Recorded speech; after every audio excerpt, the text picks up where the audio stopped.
10টা পেঁয়াজ নিয়েছি, পেঁয়াজের খোসাগুলো ছাড়িয়ে নিয়েছি। এবার পেঁয়াজগুলোকে ভালো করে কুচিয়ে কেটে নেব। এই যে দেখতে পাচ্ছেন পেঁয়াজগুলো ভালো করে যে কেটে নিয়েছি। এই যে এখানে পেঁয়াজ দিয়েছি, ঝাল কুচি, আদা কুচি,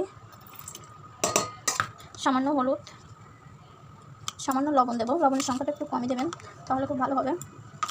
এবার সামান্য শুকনো লঙ্কার গুঁড়ো দেবো। এবার বেসন দেবো পরিমাপ মতো, সামান্য সাথে ময়দা দেবো।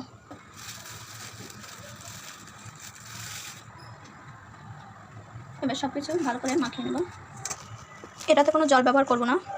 এই যে মাখিয়ে নিয়েছি। এবার কিছু সময়ের জন্য ঢাকা দিয়ে রেখে দেবো। আপনা আপনি জল গলবে, পেঁয়াজ থেকে গুলো হয়ে যাবে, কারণ জল দিলে অতটা টেস্ট হয় না, সেই কারণে।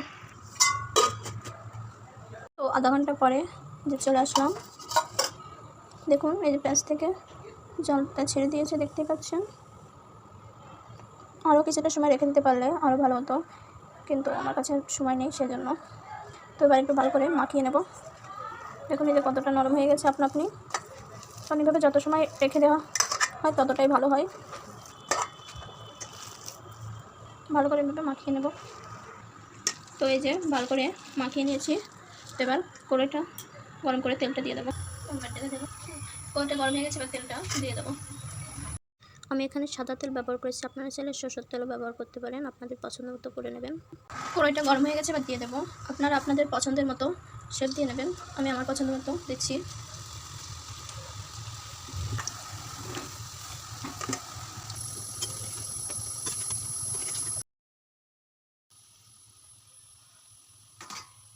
তো হয়ে গেছে, এবার নামিয়ে নেব।